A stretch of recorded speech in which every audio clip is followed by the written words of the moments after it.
Right. So this is a suggestion VA channel member. Let's jump into it.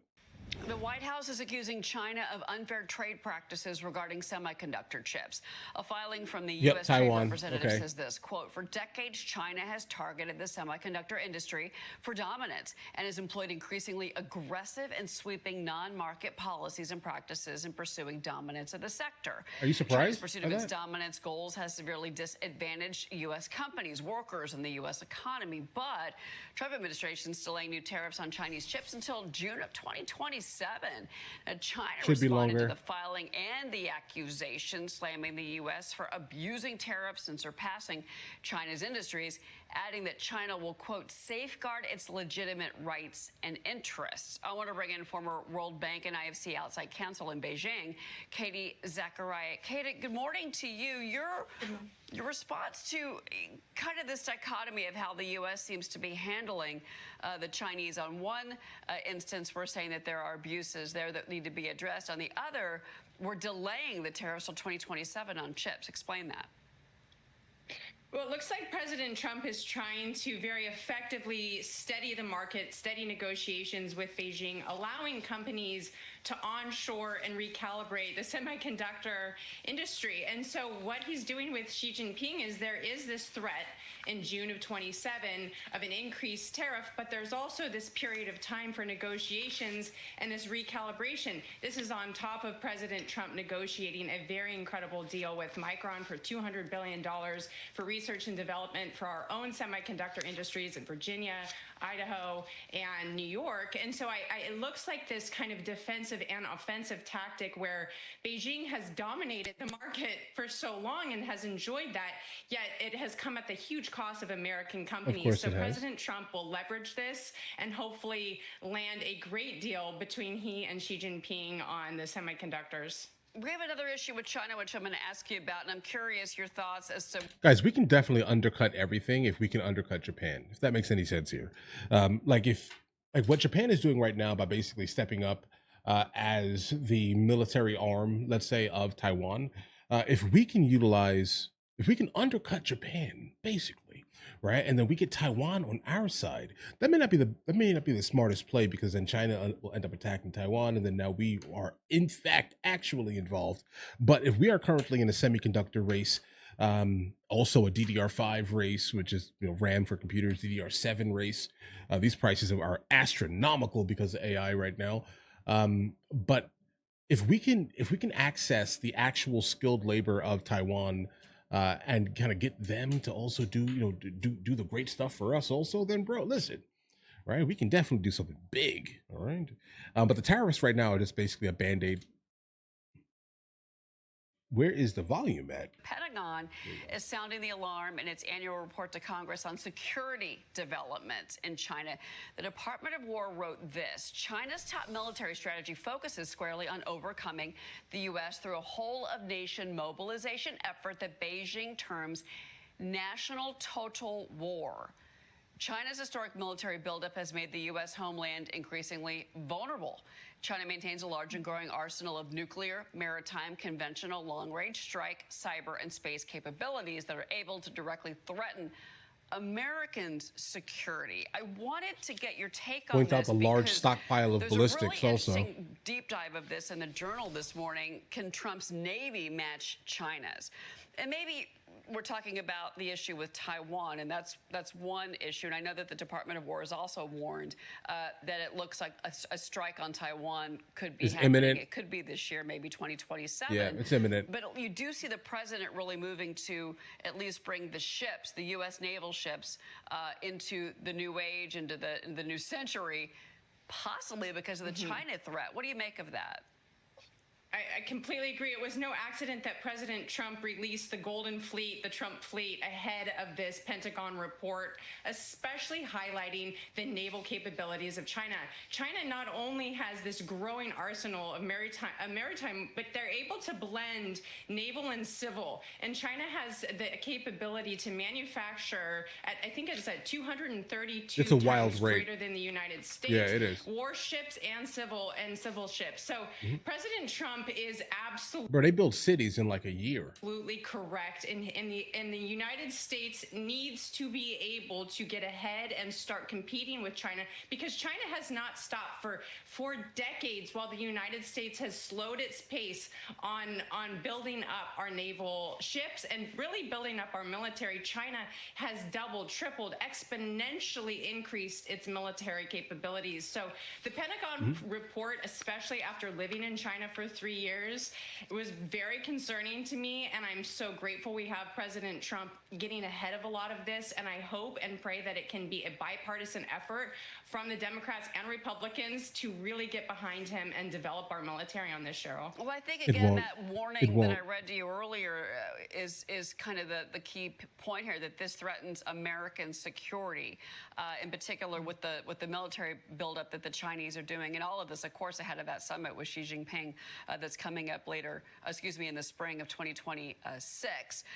Let's change gears. So there's been some developments in Ukraine, and I want to talk about this with you. This happening overnight. So President Zelensky noting a successful meeting with Steve Witkoff and Jared Kushner. Okay. He said in part, quote, "We discussed certain substantive details of the ongoing work. Real security, real recovery, real peace are all what we need. Ukraine, the United States, Europe, and every partner who helps us." Now, Politico has a deep dive on the updated deal and what this means for the Donbass region, and that basically the goal here is it would be a demilitarized, free economic zone. This is what Zelensky wants. Neither Ukraine nor Russian forces are present, and the United States does have a role. And this would also be a bigger piece of the security guarantees that Zelensky is asking for from the United States. What are your... Okay, listen, hold on. That doesn't technically sound terrible, but it means that they're not going to do anything to protect, I guess, the eastern part of their country by the sound of it here. That means that if we start basically, economically developing that region, kind of by default, we're now like active. We have an active presence and purpose, let's say, to protect at least our interest in Ukraine. So basically putting a gigantic buffer, let's say, between the Ukraine and Russia. That's interesting, because if Russia attacks us, you guys already know, right? Problems, right? So it sounds intelligent, but why would we want that area, right? Like, you have to give us a little bit more than just saying that we can have some like economic development interest in the region. Give us mineral rights. That'll be a great thing. Your thoughts on this? Maybe. Well, it looks like, President Trump and Witkoff are going to be able to find We'll just be a buffer. deal for all of them. I'm not sure if Moscow is going to agree to those terms just on a preliminary view of this, but I do think that they will ultimately come to a deal that's going to, I think probably at the beginning of next year. They're working aggressively around the clock. If this is Zelensky's, idea that he's floating, I'm sure Russia will come back with a counter on this, and maybe they can find a happy medium on the solution, Cheryl. Well, There are no other happy question, mediums. too, is that there's this power plant that the Russians have really been targeting with their attacks. And again, this goes back to the energy story, especially when you've got new sanctions on Russia. You've got Western Europe moving away from Russian gas. I mean, those energy exports are what's key to keeping the war machine of Vladimir Putin going. So if you have this nuclear power plant where maybe the U.S. runs it, it's hard to tell from you're reading between the lines here, but this power plant, it's the Zaporizhia nuclear power plant. This is also a way where I think Zelensky is proposing you have Russia, you have Ukraine, you have the United States kind of working in tandem to secure this nuclear power plant. And maybe you can also bring in another actor that is able to kind of be a neutral party. I don't know if you bring in Turkey or you bring in another country that can. It's not just the United States, Ukraine, and Russia, but You just call Turkey neutral? another group that can, another world leader, another country that will be able to help stabilize the region. Really. But it's also important, and President Trump has Bring in Sweden. emphasized consistently that Europe has to engage in these. In large the scale. solution for Ukraine and Russia, They that do. it cannot just be a United States solution, a United States managed, maybe even nuclear power plant, but In that fact. there's multilateral agreement among all nations regarding this. What is on your radar for 2026? Of all of the international headlines that we've all been following, what is number one to you? What's the one thing you're going to be watching next year? Man, I'm looking at what is this defense report with China, and again, I'm very prone to looking at China as a dominant national force.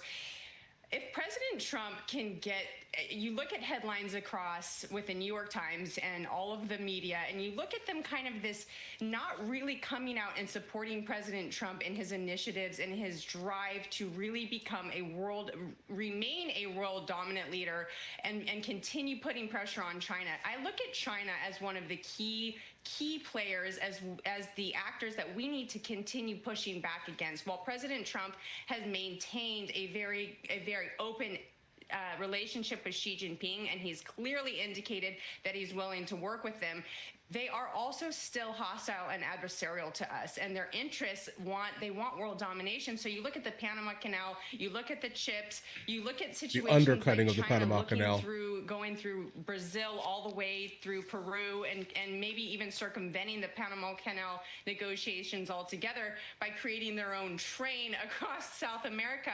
And President Trump is continuing to do these, offensive, defensive tactics with China, but they still remain, in my mind, while he's solving Ukraine, Russia, while he solved 8 other conflicts in 8 months, we have to continue kind of at this readiness against China, Cheryl, because I do think that they are moving and advancing very quickly. Yeah. And if we don't start competing with them, I think we're going to be in a pretty difficult situation when President Trump's term is up in 28. Right. No, Okay. Yeah, guys, I mean, listen, it definitely would be great if we can actually figure out exactly what's happening with the Ukraine. If they do kind of allow us to have like economic, like development rights, specifically mineral rights, I think that would not be too terrible. But in fact, Europe has to do a lot more of kind of the legwork here, because we're not there, right? Like, I mean, you guys are there, right? Please do more. That's it. That's the only thing here. What is Putin going to do? Putin doesn't have to stop, guys. All right, he doesn't. I know it may be hard to hear, but Putin doesn't have to stop. It makes all the sense in the world that Ukraine is still fighting because they have to. Because if they stop, they're gone. Right? Russia doesn't have to stop. I mean, obviously there's some like political pushback, specifically in Moscow, when they got touched by the drones. They didn't really expect Ukraine to be able to kind of do that so easily, let's say this year. But yeah, the only way to stop this is for Putin to stop it, or for the world to just say enough and do something about it. And we're not going to create WW3 for that. We're not. China's already trying it specifically, with Taiwan. That's it, guys. Listen, and obviously the military that they're actually building up right now is in defense of that. Right? It looks like they are planning to do something absolutely crazy, right? That's it. And they do have the manufacturing capability to do so here. So that's the thing. Another thing here, the tariffs regarding China, I kind of look at it like, I don't know, closing the barn doors after the horses already ran out, if that makes any sense here. Like, they already ran out, guys, right? I mean, we can put a Band-Aid on things, definitely, but we gave up our manufacturing capabilities 40 years ago, bro. Like, we gave that up. That's gone. That is not coming back here. They're going to permanently undercut us. And if you don't think, and if you have the ability to stop China, you're not going to be able to stop Africa, right? Because that's the next place after that. Then we can start talking about India, okay? Then we can start talking about Taiwan even. Right? Just understand this here. We have lost it. We're gonna have to find another, I don't know, industrial revolution or something, bro. And obviously, like all the governments are kind of focusing heavily into AI. This is why the semiconductor arguments keep coming up, because it's important, bro. If you wanna actually dominate in terms of that, then we're gonna have to build faster, a lot faster, okay, and cheaper and faster. Drop the price of DDR5 right now. I'm telling you, drop it. This is crazy. I don't know if you guys, are interested in like building computers and things like that, but I just had to recently build a new one for this setup here. I haven't set it up yet. It's sitting over here. But the thing is that the price of DDR5 is ridiculous. That's the RAM that's inside the computers that basically run, and apparently AI is like starving for it. DDR5, DDR7, basically. These things are crazy. So yeah, lower the price if you want, right? And then we can probably talk business. But other than that, China's not going to stop. I don't see them stopping it anytime soon. They're going to keep being able to undercut us on that. And if they get Taiwan, it is over. Because right now the semiconductor battle, the war itself in itself is purely Taiwan, bro. They're the ones, guys. I'm telling you, made in Taiwan. They have it. The chips, semiconductors. I'm telling you, if they get Taiwan, world domination is like the next day. Start learning Mandarin, guys. Okay, so that's that. that is just that. Start learning Mandarin. I'm telling you. Guys, do you want to watch movies with me? I never actually thought to like promote it over here, guys. But if you guys do want to watch it, guys, we have hundreds of movies, and I mean hundreds of movies that we've reacted to. You guys can come watch them with me if you want to, along with many TV shows. Currently, we're working on the show Dexter, along with Vikings, and we have a lot of series that are already completed. But if you guys do want to watch it with me, the link is in the description. Everything's available at the second tier. But of course, if that's not your thing, guys, don't worry. Right? Listen, like and subscribe.